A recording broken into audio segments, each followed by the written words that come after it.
அனைவருக்கும் வணக்கம். இன்றைய வீடியோவில் நியூமேட்டிக் மற்றும் ஹைட்ராலிக் அமைப்புகளின் பாதுகாப்பு அம்சங்களை எவ்வாறு பராமரிப்பது, சரி செய்தல் மற்றும் மேம்படுத்துவது என்பதை பற்றி விவாதிக்கப் போகிறோம். இப்போது காணொளிக்குள் செல்வோம். ஆப்ஜெக்டிவ்ஸ். இந்த வீடியோவின் முடிவில் உங்களால் நியூமேட்டிக் மற்றும் ஹைட்ராலிக் பராமரித்தல், பிரச்சனையை அகற்றுவது பற்றி தெரிந்து கொள்ளுதல், நியூமேட்டிக் மற்றும் ஹைட்ராலிக் பாதுகாப்பை பின்பற்றல். சீன் 2. ஹைட்ராலிக் அமைப்பின் பாதுகாப்பு முன்னெச்சரிக்கைகள் பற்றி முதலில் விவாதிப்போம். ஹைட்ராலிக் அமைப்புகள் மிக அதிக அழுத்தத்தின் கீழ் இயங்குகின்றன. அழுத்தத்தில் இருக்கும் அமைப்பின் எந்த பகுதியையும் திறக்கும் முன் அமைப்பை மூடிவிட்டு அமைப்பை அழுத்தத்தை குறைக்கவும். ஹைட்ராலிக் அமைப்புகள் மிக அதிக அழுத்தத்தின் கீழ் இயங்குகின்றன. அழுத்தத்தில் இருக்கும் அமைப்பின் எந்த பகுதியையும் திறக்கும் முன் அமைப்பை மூடிவிட்டு அமைப்பு அழுத்தத்தை குறைக்கவும். எந்த உயர் அழுத்த கசிவிலிருந்தும் ஸ்ப்ரேயை உடலின் எந்த பகுதியையும் தொடர்பு கொள்ள அனுமதிக்காதீர்கள், ஏனெனில் கடுமையான ஊசி காயங்கள் ஏற்படலாம். பம்புகள், வால்வுகள் மற்றும் மோட்டார் வெப்பமாகலாம். வெற்றுத்தோல் மற்றும் சூடான மேற்பரப்புகளுக்கு இடையே தற்செயலான தொடர்பு குறித்து எச்சரிக்கையாக இருங்கள். அமைப்பின் நகரும் பகுதிகளிலிருந்து கைகளையும் ஆடைகளையும் விலக்கி வைக்கவும். நீங்கள் உத்தேசித்துள்ள பொருளின் எடையை அறிந்து கொள்வது குறைந்தபட்சம் 20% கூடுதல் திறன். ஒரு சுமை மாற்றம் ஏற்படலாம் என்பதை நினைவில் கொள்ளுங்கள். ஒரு குறிப்பிட்ட தூக்கும் புள்ளியில் கூடுதல் திறன் தேவைப்படுகிறது. உங்கள் ஹைட்ராலிக் அமைப்பை அமைப்பதற்கு முன் ஒவ்வொரு கூறுகளையும் ஆய்வு செய்யுங்கள். நல்ல நிலையில் உள்ள கூறுகளை மட்டுமே பயன்படுத்தவும். பராமரிப்பு அல்லது மாற்றத்திற்காக அவற்றை வழங்கவும். அனைத்து வழிமுறைகளையும் எச்சரிக்கைகளையும் படிக்கவும். எந்த ஒரு உபகரணத்தை பயன்படுத்துவதற்கு முன் இயக்க கையேட்டை புரிந்து கொள்வது அவசியம். உபகரணங்களின் லேபிள்களை ஒருபோதும் அகற்றக்கூடாது. விடுபட்ட, தேய்ந்த அல்லது தீங்கு விளைவிக்கும் லேபிள்களை மாற்றவும். ஹைட்ராலிக் உபகரணங்களை பயன்படுத்தும் போது நீங்கள் எப்போதும் பாதுகாப்பு கண்ணாடிகள் மற்றும் பாதுகாப்பு ஆடைகளை பயன்படுத்துவதை உறுதிப்படுத்திக் கொள்ளுங்கள். ஹைட்ராலிக் ரேம்கள் உயர்த்தவும் குறைக்கவும் செய்யப்படுகின்றன. அவை நீண்ட கால ஆதரவாக பயன்படுத்தப்படுவதில்லை. சுமைகளை நீண்ட நேரம் வைத்திருக்க வேண்டியிருந்தால் கிரிப்பிங் அல்லது சிம்ப்ளெக்ஸ் லாக்நெட் சிலிண்டர்ஸ் பயன்படுத்த வேண்டும். விரைவு கப்ளர்ஸ்களை பயன்படுத்தி இணைக்கும் முன் இணைப்புகள் உறுதியாக ஈடுபடுத்தப்பட்டிருப்பதை உறுதி செய்யவும்.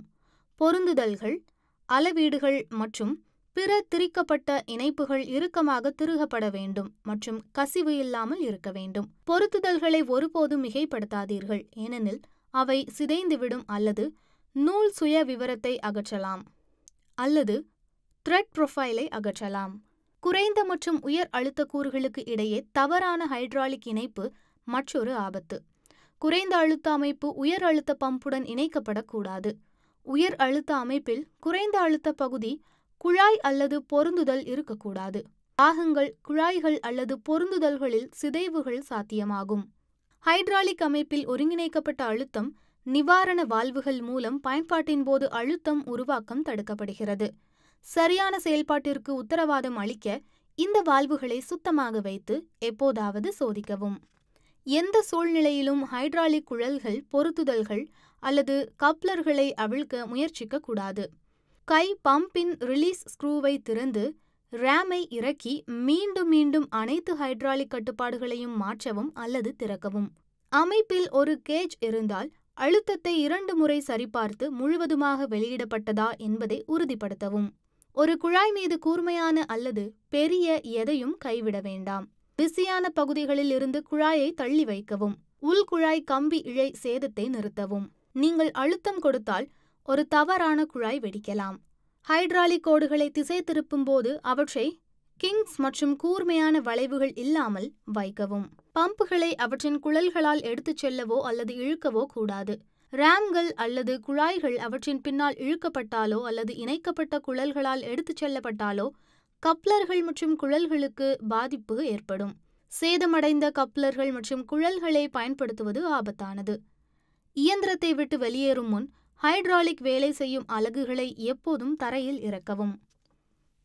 உயர்ந்த நிலையில் அமைப்பில் வேலை செய்ய வேண்டியிருந்தால் ஹைட்ராலிக் லிஃப்டை பயன்படுத்துவதற்கு பதிலாக செயல்படும் கூறுகளை தடுக்கவும். பாதுகாப்பு ஆதரவுகள், சேஃப்டி சப்போர்ட்ஸ் அல்லது பிளாக்குகள் அல்லது தரையில் உள்ள இயக்க அலகுகள் பாதுகாப்பாக ஆதரிக்கப்படும் வரை எந்த சிலிண்டர்களையும் அகற்றும் முன் இயந்திரத்தை அணைக்கவும். அடிப்படை ஹைட்ராலிக் அமைப்பு வாராந்திர பராமரிப்பு. அமைப்பின் செயல்திறன் சிஸ்டம் பெர்ஃபார்மன்ஸ் மற்றும் பொதுவான நிலையை சரிபார்க்கவும். பார்வை கண்ணாடியில் சைட் கிளாஸ் நீர்த்தேக்கத்தில் உள்ள எண்ணெய் அளவு சரியாக இருக்கிறதா என்று சரிபார்க்கவும். இதை செய்யும்போது ஹைட்ராலிக் சிலிண்டரை முழுமையாக பின்வாங்க வேண்டும். புதிய எண்ணெயின் மாதிரியுடன் ஒப்பிடும்போது எண்ணெய் நிறத்தை சரிபார்க்கவும். நீர்த்தேக்க உறை ரிசர்வாயர் கவர், சாலினாய்ட் மற்றும் குழாய் இணைப்புகளில் கசிவு இருக்கிறதா என சரிபார்த்து தேவைக்கேற்ப இருக்கவும். எந்தவொரு கசிவும் சுற்றுச்சூழலுக்கு மனித பாதுகாப்புக்கும் ஆபத்தை ஏற்படுத்துகிறது என்பதை நினைவில் கொள்ளுங்கள். ஏனெனில் ஹைட்ராலிக் திரவம் அமைப்பில் வெப்பமடைகிறது மற்றும் மிகவும் நச்சுத்தன்மையுடையது. திரவ அளவு மிகவும் குறைவாக இருக்கும்போது அமைப்பு திறமையாக செயல்படாது மற்றும் அதிக வெப்பமடையும். ஹைட்ராலிக் நீர்த்தேக்கத்தின் உள்ளே காற்றோட்டம் உள்ளதா என பார்க்கவும். நுரை அல்லது சிறிய நீர் சுழல்கள் ஏதேனும் இருப்பின் டார்ச்சுடன் நிரப்பும் குழாயை பாருங்கள். வழக்கமான நீர்த்தேக்க ஆய்வு மிகவும் முக்கியமானது, ஏனெனில் காற்றோட்டம் உறிஞ்சும் கோடு கசிவு அல்லது மோசமான தண்டு முத்திரைகளை குறிக்கலாம். பேட் ஷாஃப்ட் சீல்ஸ் வடிகட்டிகளில் உள்ள குறிகாட்டியை சரிபார்த்து தேவைப்பட்டால் உறுப்புகளை மாற்றவும். உறுப்புகளை மாற்றும்போது வரவிருக்கும் யூனிட் செயலிழப்பின் அறிகுறிகளை கண்டறியவும். எடுத்துக்காட்டு உலோக துகள்கள். நிவாரண வால்வு பூட்டுகளை ரிலீஃப் வால்வ் லாக்ஸ் பரிசோதிக்கவும். அங்கீகரிக்கப்படாத சேதத்தை சரிபார்க்கவும். அக்யூமுலேட்டர் முன் சார்ஜ் பொருத்தப்பட்ட இடத்தில் சரிபார்க்கவும். வருடாந்திரம் அல்லது ஒவ்வொரு 3000 செயல்பாட்டு மணி நேரம். அனைத்து மவுண்டிங் போல்ட்டுகளையும் இறுக்கமாக சரிபார்க்கவும். பம்ப் அல்லது மோட்டாரிலிருந்து இணைப்பு பாதுகாப்புகளை கப்ளிங் கார்ட்ஸ் அகற்றி அணியக்கூடிய நெகிழ்வான இணைப்புகளை ஃப்ளெக்சிபிள் கப்ளிங்ஸை சரிபார்க்கவும். தேவைப்பட்டால் ரப்பர் ஸ்லீவை மாற்றவும். எண்ணெய் கசிவுக்கான அனைத்து வால்வு, பம்ப் மற்றும் ஆக்சுவேட்டரை சரிபார்க்கவும். தேவைப்பட்டால் சீல்களை அகற்றி மாற்றவும். தூய்மைக்காக நிரப்பு சுவாசம், உறிஞ்சும் வடிகட்டி மற்றும் அமைப்பு வடிகட்டிகள் உறுப்புகளை சரிபார்த்து தேவைப்பட்டால் மாற்றவும். குளிரூட்டியை சரிபார்த்து உறுப்பை சுத்தம் செய்யவும். தேவைப்பட்டால் சீல்களை மாற்றவும். துகள் மாசுபாட்டின் அளவு இறுதி வகைக்கு ஒரு சிறப்பு ஆய்வகத்தின் மூலம் நீர்த்தேக்கத்தில் உள்ள எண்ணெய் மாதிரியை சரிபார்க்கவும். பரிந்துரைக்கப்பட்டால் நீர்த்தேக்கத்தை வடிகட்டவும். தொட்டியின் உட்புறத்தை சுத்தம் செய்யவும். தேவைப்பட்டால் சரியான வகை புதிய எண்ணெயை நிரப்பவும். ஹைட்ராலிக் சிஸ்டம் ஒவ்வொரு 3000 செயல்பாட்டு மணி நேரத்திலும் அல்லது குறைந்தபட்சம் ஒரு முறையாவது சேவை செய்ய பரிந்துரைக்கப்படுகிறது. குறிப்பிட்ட காலக்கெடுவை தாண்டிய தொடர்ச்சியான செயல்பாடு அதிக மாசுபாட்டை ஏற்படுத்தக்கூடும். அது அழிக்கப்படலாம். அனைத்து ஹைட்ராலிக் அமைப்புகளின் தோல்வியில் 90% அதிகமானவை அசுத்தமான ஹைட்ராலிக் திரவத்தால் ஏற்படுகின்றன. மாசுபாட்டின் அளவை குறைக்க வழக்கமான அல்லது அட்டவணை பராமரிப்பு அவசியம். பொது பராமரிப்பு. தேய்ந்த குழாய்கள் மற்றும் எண்ணெய் கசிவுகளை தொடர்ந்து சரிபார்க்கவும். ஹைட்ராலிக் எண்ணெயிலிருந்து அசுத்தங்களை வைத்து தேவைக்கேற்ப வடிகட்டிகளை மாற்றவும். துருப்பிடிப்பதை தடுக்க சிலிண்டர் கம்பிகளை பாதுகாப்பு மசகு எண்ணெய் புரொடக்டிவ் லூப்ரிகன்ட்ஸ் கொண்டு பூசவும். ஹைட்ராலிக் அமைப்பின் சிக்கலை தீர்ப்பது. ஹைட்ராலிக் அமைப்பு செயல்படவில்லை என்றால் அமைப்பில் எண்ணெய் பற்றாக்குறை அல்லது போதிய எண்ணெய் இல்லாதது. கசிவுகளை சரிபார்க்கவும். உங்கள் கையால் ஹைட்ராலிக் கோட்டில் கசிவை கண்டறிய முயற்சிக்காதீர்கள்.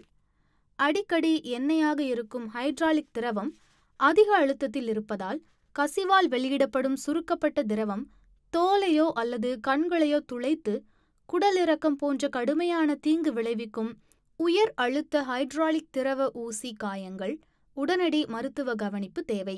வடிகட்டி அடைக்கப்பட்டுள்ளது அல்லது அசுத்தமாக உள்ளது. வடிகட்டி அல்லது வடிகட்டி உறுப்பை அகற்றி பின்னர் எண்ணெயை வடிகட்டவும். அதிக சுமை வரம்புகளுக்கான யூனிட் விவரக்குறிப்புகளை சரிபார்க்கவும். மோசமாக தேய்ந்து கிடக்கும் கூறுகள், சிலிண்டர்கள், வால்வுகள் முதலியன உள் மற்றும் வெளியில் கசிவுகள் உள்ளதா என சரிபார்க்கவும். சேதமடைந்த பகுதிகளை மாற்றவும். உடைகளின் தோற்றத்தை சரிபார்க்கவும்.